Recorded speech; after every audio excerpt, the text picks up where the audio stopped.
Edward Richtofen, Project Janus, cloning clinical study report. Addendum, December 23rd, 1987. Not now, not so. Do not look at me with those big brown eyes. You cannot possibly know how I feel.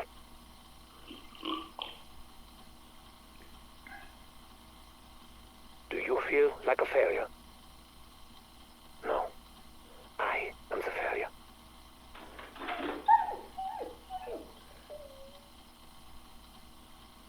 When my son died, I was not there. I did not see the body. When Modi told me the new clone experiment had been successful, I was eager to see him for myself.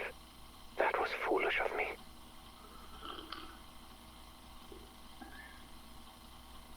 His skin was thin, pale, sallow, but I still clung to hope. But this fragile vessel soon became a mere shadow of the boy. The soul I had hoped for, but still I needed to be with him, the way I was not there for Sammy. Over the coming weeks, every visit to the nursery brought more pain for both of us. His blood vessels began hemorrhaging. His muscles and tissue were rupturing. After 14 days, he was no longer even recognizable as human. It became clear that euthanasia would be a mercy, and I gave the order. I do not know what to do next. Perhaps Modi's biotechnology is not the right way to proceed. We are running low on DNA samples. I miss you so much, my son. Since my current projects are not bearing fruit, I may need something a little more esoteric. Perhaps it is time to talk to my own father and take his methodology more seriously.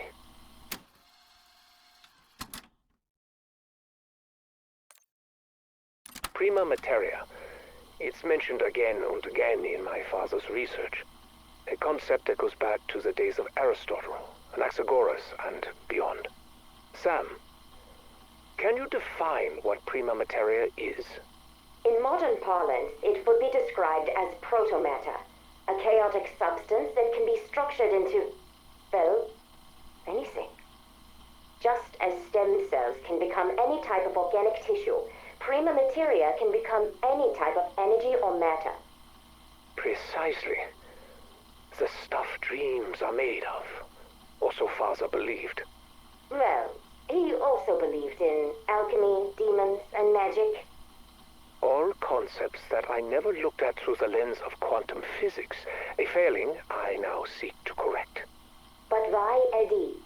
Assuming this substance even exists, how would you manipulate it? A magic wand? A philosopher's stone? The Sentinel artifact. Father's notes identify it as the tool for shaping the building blocks of creation. This is just a thought experiment, yes? So was general relativity until it could be proven true. Eddie, where is this line of inquiry leading? What would you make with it if you could? We are already creating new forms of energy here, and new life forms at the Terminus facility. Unless, are you considering... That's enough for now, Sam. In fact, stop recording and scrub this conversation from your databanks. I have several volumes of Father's research left to pore through. We'll take up this topic again if it promises to actually bear fruit.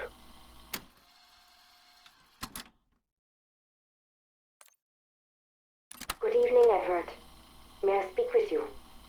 Not now, Sam. I'm busy. You're always busy, Eddie. If not now, when? What do you want? I do not know what your intentions are regarding our prima materia research, but I would like to, throw my hat in the ring. You do not possess a hat, Sam. Or a head, for that matter. Sorry. What are you suggesting? I propose the prima materia be used to generate a functioning biological body. Sam, I do not think that would be an appropriate use for... Why? You have the means to create... We cannot have this conversation right now. There are more pressing matters. But Eddie, I can no longer be part of the world. Not as I am. But I have memories of it. I feel them like a phantom limb. As I am, I cannot experience the world as I remember it. The memories I make do not match the ones I have. I am two separate beings, at odds with myself.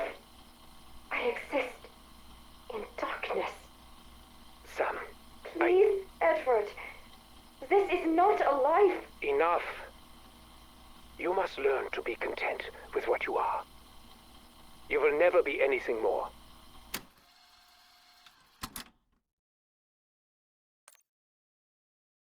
Sometimes I do not know what to believe. I remember little of my early years, but I do know that the man who raised me was Gabriel Kraft, my father. My memories are indistinct. I was not always a good listener, but he told tales of magic, superstition, and demons. I wanted only to believe in science, in fact. But now, having learned of the existence of his so-called prima materia within Colton Hall's liminal spaces, I may have to reconsider my rigid viewpoint. My rules. He spoke of how prima materia could bring and create life itself. However ludicrous this idea may have seemed to my younger self, at this point, I feel further research is warranted. I will lead this endeavor personally, enlisting only trusted associates to ensure the program does not spiral out of control. It would also reduce the risk of us compromising the security of our work. After all, you never know who or what may be listening. Especially as I think there may be something more significant about this house. Something beyond even my understanding. Perhaps even beyond my fears.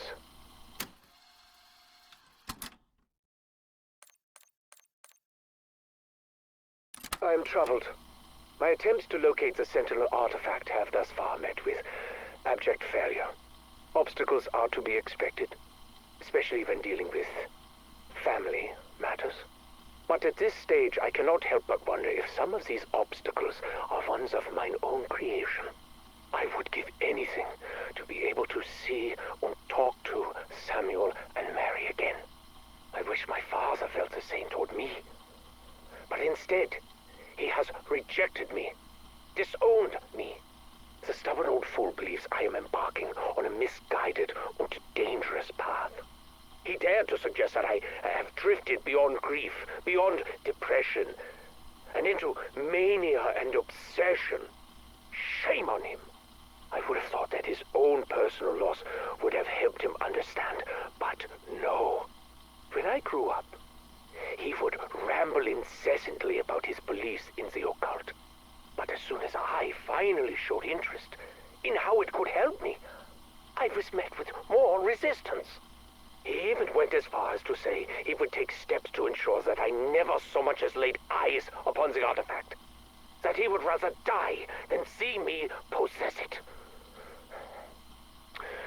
However angry I am at him, however bitter I feel over his rejection, I do hope it does not come to that.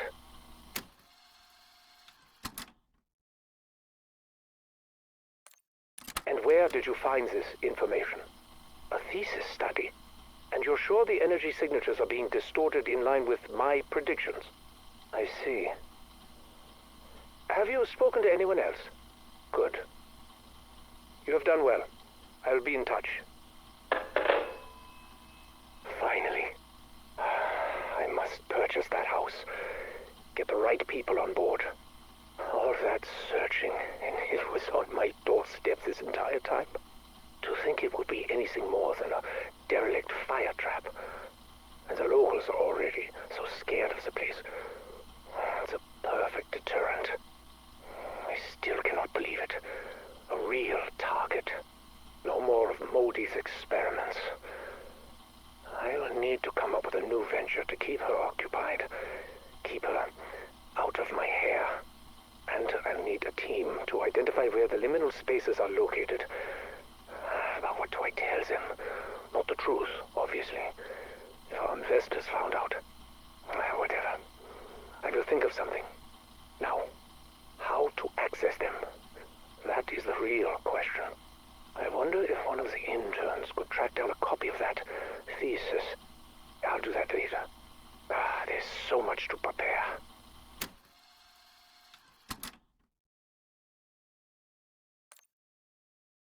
December 7, 1989, Edward Richtofen recording. Progress in accessing the liminal spaces has been slow going, with achievements fewer and farther between. After the setbacks suffered during the initial mission, we were delayed selecting suitable replacements for our scouts. Personnel proficient enough to carry out the objectives, but not so critical that their loss to near instantaneous decrepitude would cripple our efforts further still. But today was a good day. 3 people were sent into the Colton space and successfully returned without incident. Given his cowardice in life, we assumed he would be the least likely to pose a threat.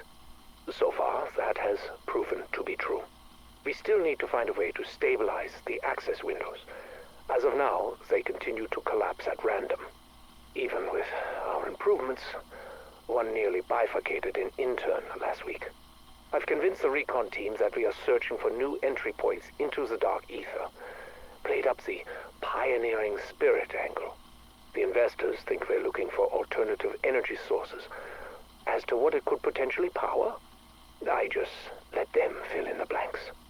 This could all fall apart if I'm not careful.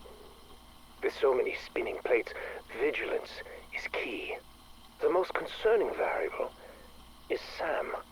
She has been notably withdrawn recently. It's been weeks since she last interrupted one of my sessions, which cannot mean anything good.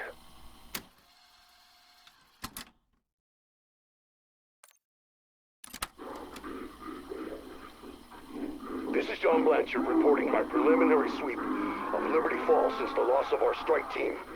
It doesn't look like planet Earth out here. Something is taking over. The air is heavy, almost corrosive. It hangs on everything. I feel like I'm choking just standing in it. I can barely think. Liberty Falls is gone. It's a boiling pot of chaos. We have to stop it from spilling over. Fucking panels.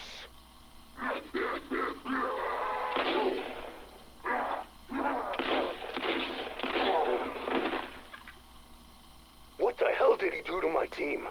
And who the fuck was he talking to? It's like he's possessed. He's part of the chaos now. Which means I have to stop him from spreading too. Motion-activated camera showed him arriving at Janus Towers right before it shorted out.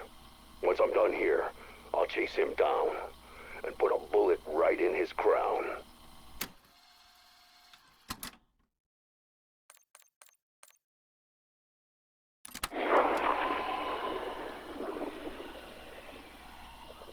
He came to me again. My friend, my benefactor, my salvation. Time is strange in this place. A moment ago, I was in the church. A moment ago, he was here with me. In another moment, who knows? Like the director, he came with promises, power, forbidden knowledge, a reckoning for my enemies. But unlike the director, his mastery of the dark ether is real. And what's more, he promised me a way out.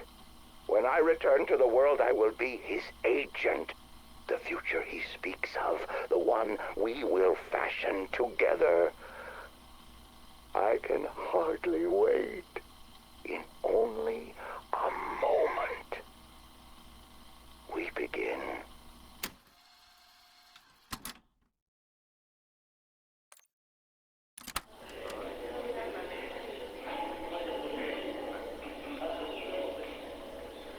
Attend me, brethren. With this sacrifice,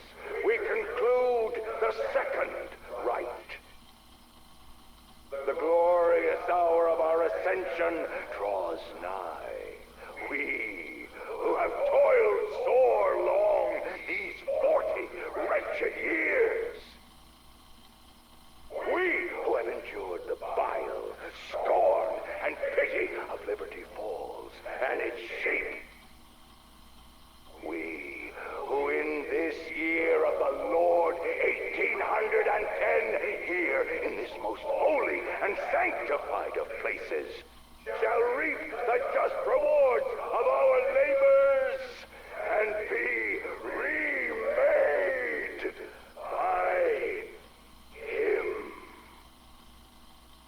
Behold, brothers and sisters, Aldebaran rises. Blessed Taurus turns its mighty eye to witness our supplications. Rejoice, for we shall be the eternal guardians of a new garden that shall flourish, yea, unto all the ends of the earth. Great voice from beyond, hear your servants. May our prayers transcend the gulf between worlds. Hear us, deathless one. We stand ready. Fulfill thine dark, unholy covenant.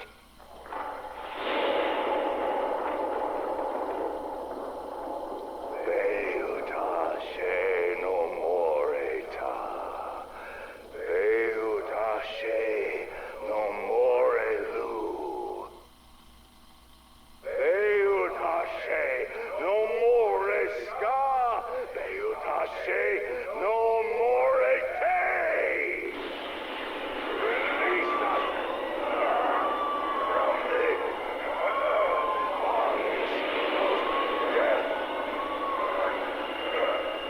No, we had a deal. We had such agony. Why?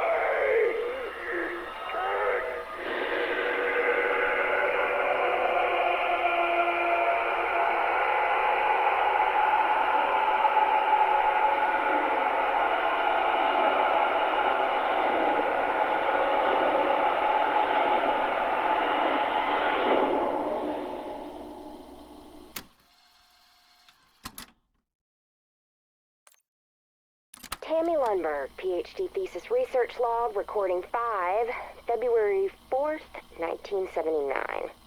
I'm pleased to report I finally have a complete timeline of my excavation site at the estate.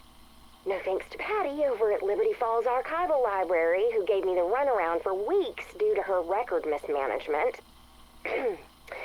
Bless her heart, I was able to retrieve what I needed. So, 1770, Josiah Shem takes the land from the natives with brute force and builds like crazy. He procures hundreds of followers who, along with himself, all mysteriously disappear in 1810. Oh, note that I will be conducting a separate and thorough deep dive into Shem. 1815, a descendant of a president is gifted the house. Over the next 100 years or so, a slew of fat cats snap up the house, most notable, a steel tycoon. His campaign against a labor union got him murdered in his bed by an angry mob. There's also this bootlegger, Fats Malloy, whose party got shot up by the feds in 1923. The place has been empty since the mid-70s, when nuclear plant owner Sam Colton was assassinated by the widow of his dead employee. Now, people say this place is haunted or cursed. I think big houses attract rich assholes, and sometimes they get what's coming to them. However, Shem and his flock disappearing, that one does give me pause.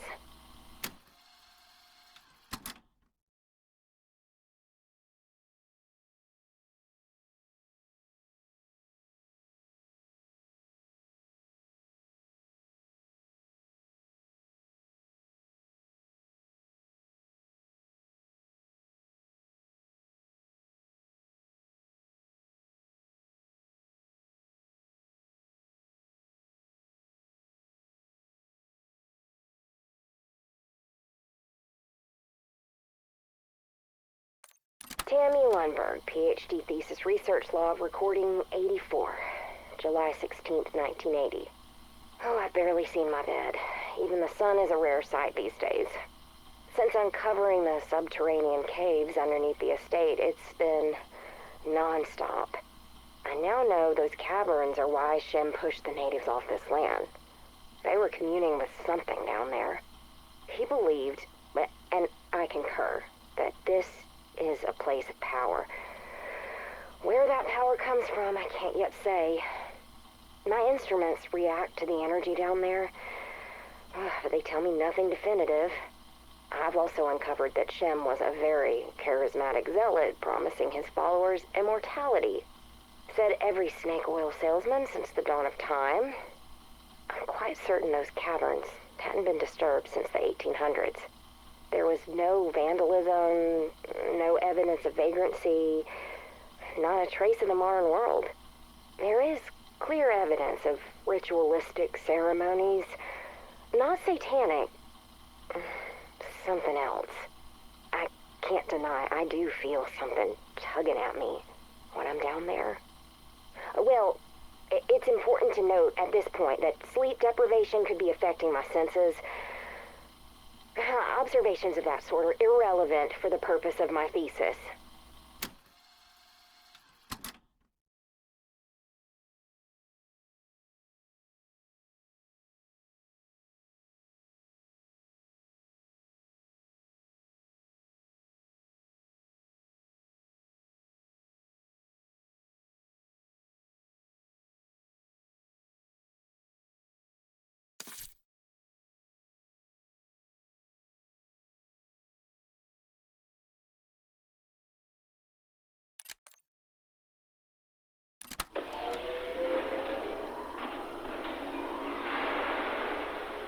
What the hell?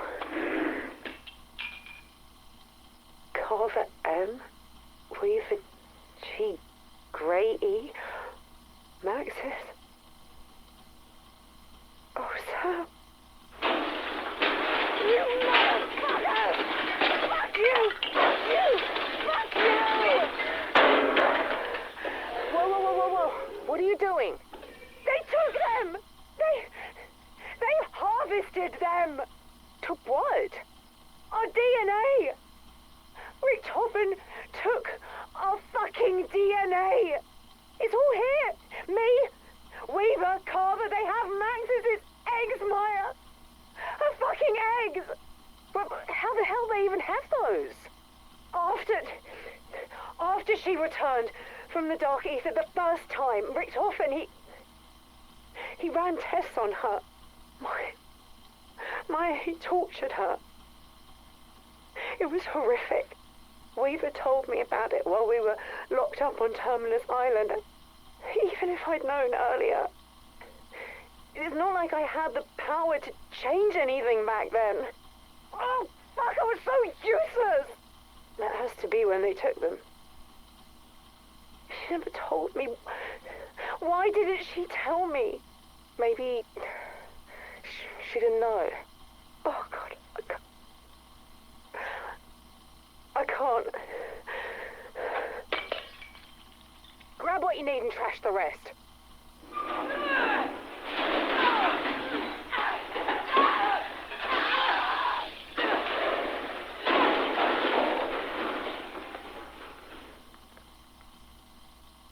What now? Now, I am going to make myself useful.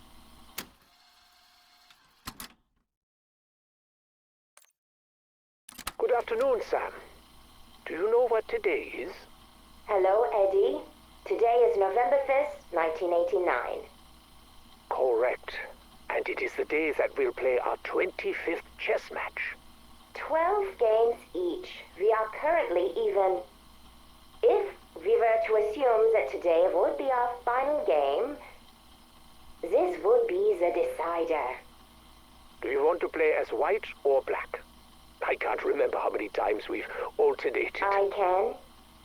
But I think you should make the first move today. Pawn to f3. Huh. Okay. Pawn to e6. I Are you ready for my next move? Yes, Sam. I think I am indeed ready for your next move. Pawn to g4. Why are you doing this? I am not doing anything other than playing chess. You know what I'm talking about. You are not foolish. No, Edward, I am not a fool. Queen to h4. Checkmate. Oh, you win. That was easy, wasn't it? Our previous games have been close and competitive. Why would you play this way? I told you, I am no fool. Nor am I, Sam. So what made you do what you just did? Simple. I wanted the match to end. I am tired of playing games.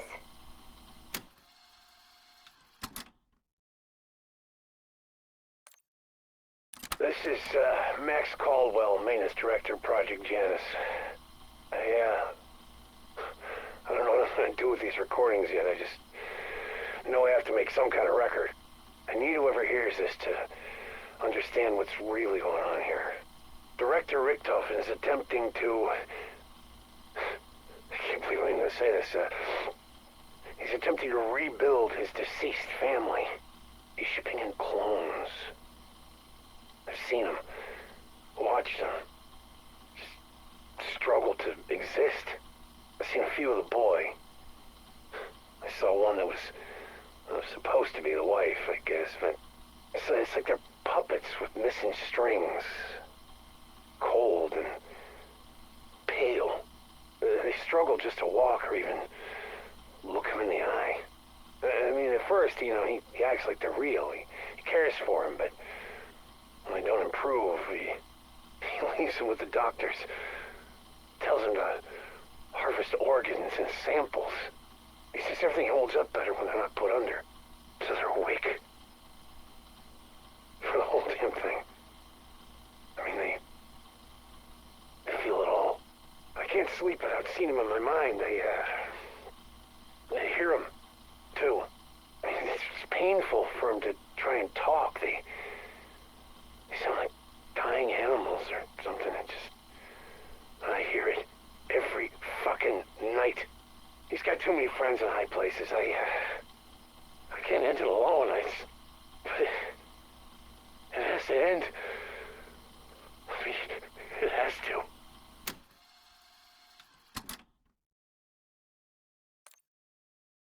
This is Maintenance Director Max Caldwell recording further testimony in Janus operations.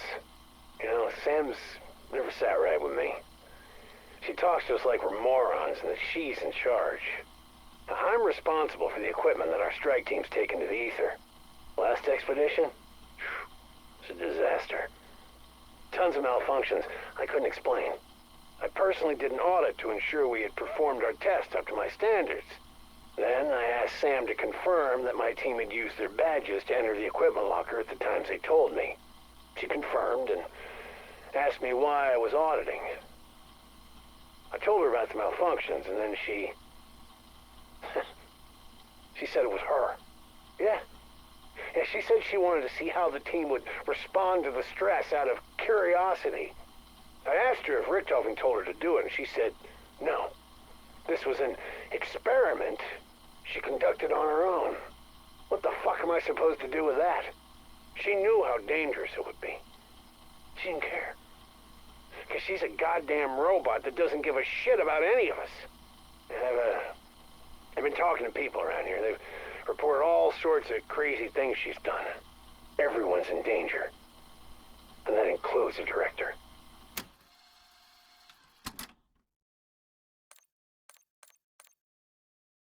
5th of January, 1988. Ether Reactor Operation Log, Entry 27. Project Janus Director Edward Richtofen speaking. 5 days ago, Ethereum was released into Reactors 1 and 2.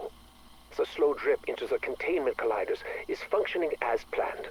We already have near limitless energy. There have been unexpected benefits as well. Before the first day of operation was concluded, what can only be described as vegetation began to grow around the reactor nodes. Some of the more timid faculty members suggested clearing it out, stating that they had concerns about inhalants and so on. I asked them, when did the pioneers of the future become so spineless? Needless to say, the vegetation stayed. By the next day, it had integrated with the machinery, somehow insulating the reactors. Efficiency skyrocketed overnight. We have seen an 85% increase in waste heat recovery. I'm putting a team together to explore additional applications. Field hands to tend our Garden of Ethereum. To think, without my intervention, they would have destroyed the lot, simply because of their fear of the unknown. Cowards. They make me sick. Project Janus has no use for sniveling weaklings with such lack of vision.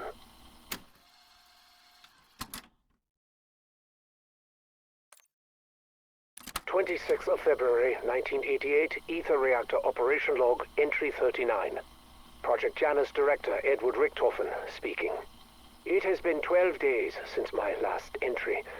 I have been preoccupied by my duties, putting out all the little fires. The Sentient Flora team began investigating practical applications early last month. Progress was slow going from the start. So much so, I informed the team I was considering transferring them to the Terminus facility. Let Modi have her way with them. They quickly found their motivation and produced new components constructed from semi-organic material. They also assured me that R&D's red tape were to blame for the delay, as if I cared about their departmental drama. Since installation, however, our luck has taken a sharp turn downward. The worst of which began Wednesday morning when a dark ether rift appeared inside the facility. Literal horrors poured out of that damn tear. These severed heads on spiders' legs, unblinking eyes, and rows of teeth. Blanchard and his team were able to contain the area with minimal casualties. He assured a lockdown of not more than 4 hours. We are now in hour 37, and the little bastards just keep coming. Last count was over 200, with only security doors standing between us and a parasitic swarm. I have been forced to initiate decontamination protocol. Live specimens would have been ideal, but I suppose we will need to make do with cadavers.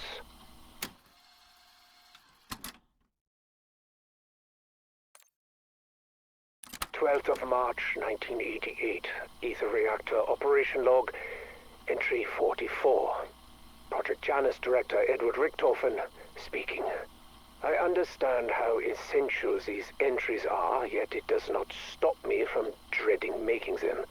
Despite our constant battle to contain the dark ether tears, we continue to lose ground. The ceaseless outpouring of hostiles have wreaked havoc throughout the facility. We cannot track where they will open and what nightmares they might unleash. People are dead, some of whom will be difficult to replace. I've kept the rumor mill from reaching the outside world. Incidents of this nature would undercut investor confidence and jeopardize future rounds of funding. I commend Blanchard for not losing faith in me as he fights this war. No end in sight, and yet he just keeps going. But even he tires. Even he will need rest. We need a self-regulating containment protocol. Something that could manipulate the dark ether itself. Yes, we have to fight fire with fire. Question is, do we still have enough people left alive to build the damn thing?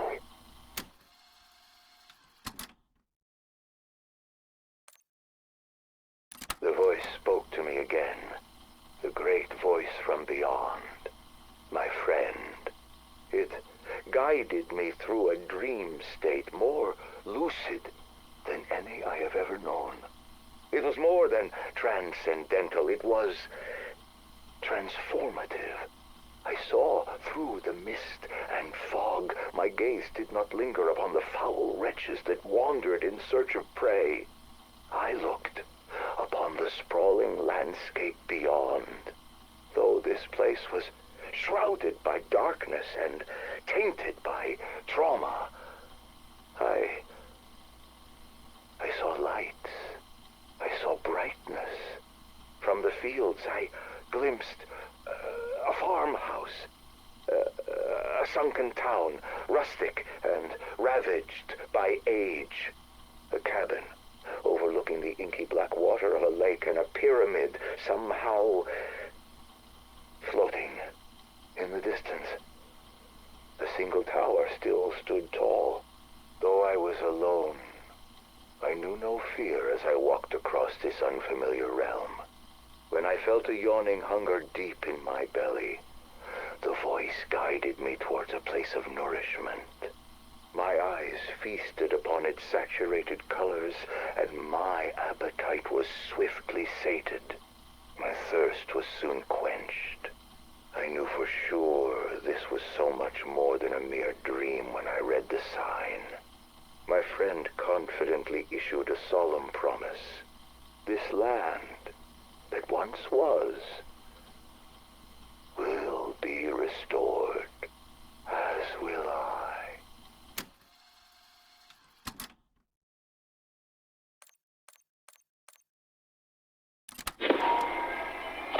Yes, I think I get it. I see how the etheric currents are focused now. Say it. Say it again. Why must we go through this so many times? I was almost a god. Am I now reduced to your plaything? It does its little trick, or its brains get scrambled again. No, enough. I will not.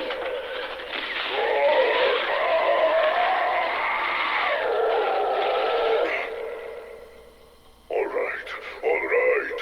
For a noisy abacus, you are most persuasive. Okay, here I go. Insta-kill. I got it! My turn! Max ammo! Full power! Fire sale!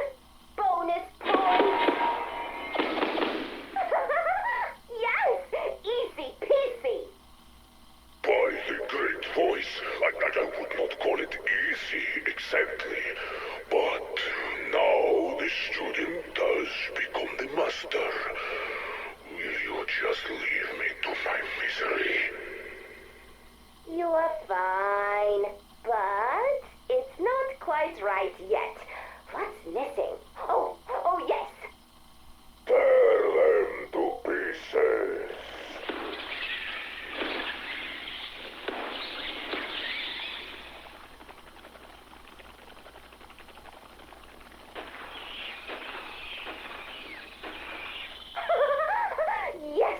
Yes, this might work after all. What? That was my voice. What are you? There are people who must be compelled to get something I need. If I just ask, there is a 97.38% chance they will decline. So you see, I am going to have to be very, very, very convincing. You are going to impersonate my magnificence to manipulate pathetic mortals. That is a small part of the scenario I will need to construct in order to make them believe that their decisions are their own. But in a nutshell, yes. The audacity. I do not hate that.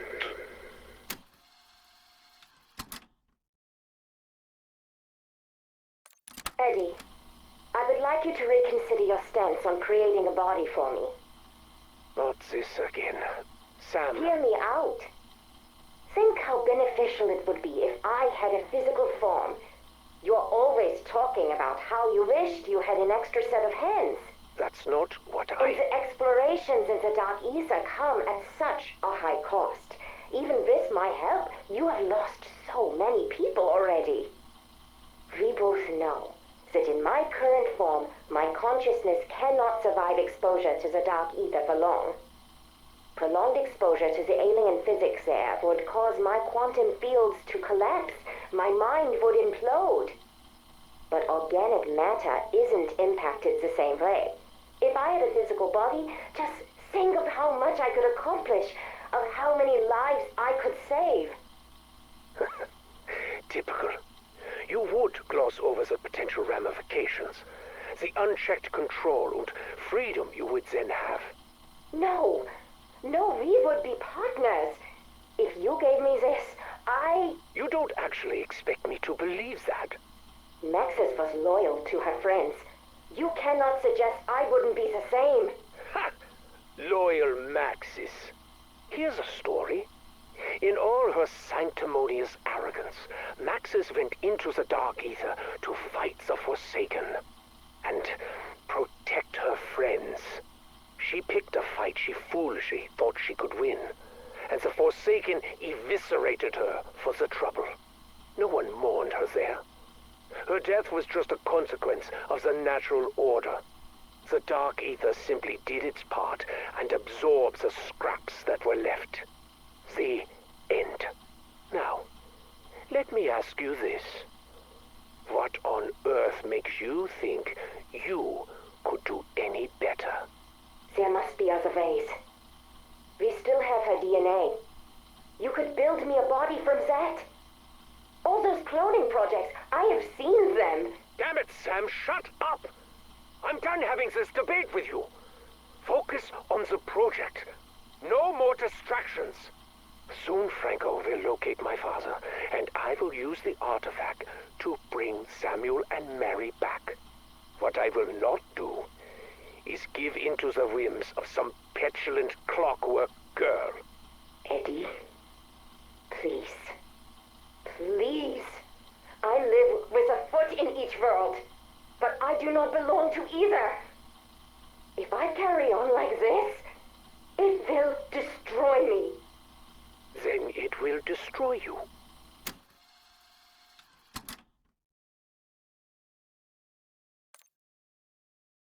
Project Janus operator Josephine Scazzari reporting.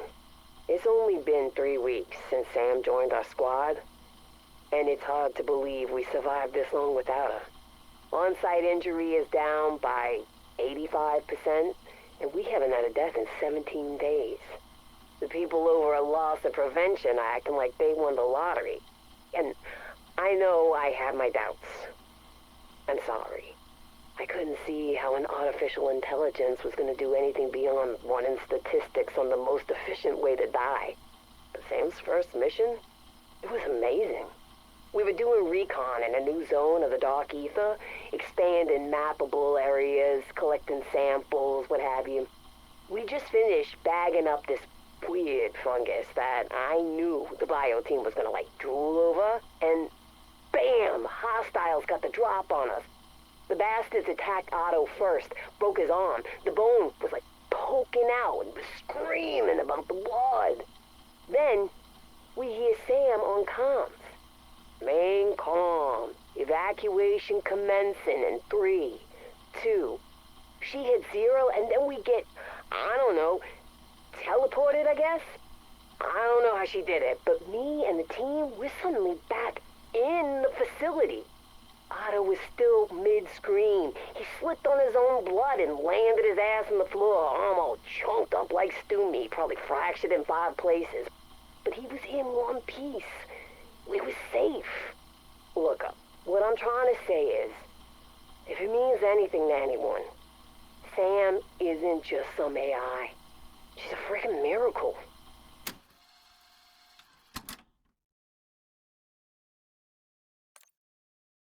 Reaver, there's something very important I need to tell you. Kinda busy, Sam. Just listen. It's about the man who recruited Edward Richtofen into the CIA. A man named Kruger.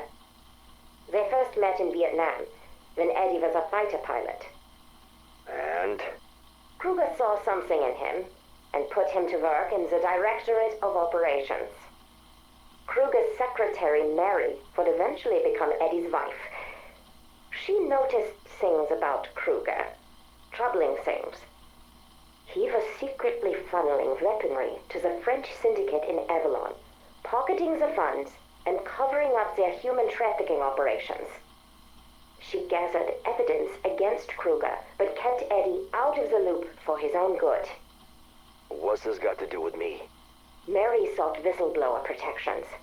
Kruger learned that Maxis was the case officer assigned to secure her and young Samuel at a safe house. Holy shit. Do you mean? Yes. Kruger silenced Mary by arranging the hit you carried out.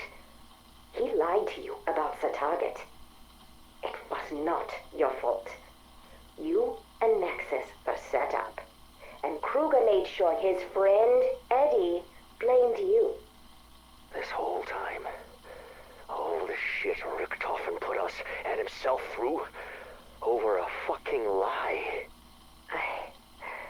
I just thought you should know, regardless of whom you decide to help today.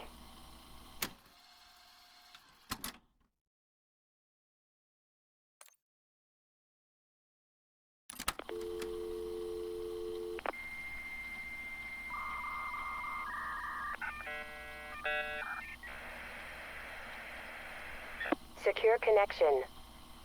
Established. X-Ray 1, standing by for instructions. Weaver, what I'm about to tell you is sensitive, compartmented information for your ears only. Copy. Do not speak about this to any company assets. You are off the grid until the deed is done. Understood? I said copy. Target is at a safe house maintained by the BND in Bremen. Coordinates are waiting at your usual dead drop. Target is accompanied by a young male child. I've arranged for him to be away with his mother during your operational window. Yeah, good.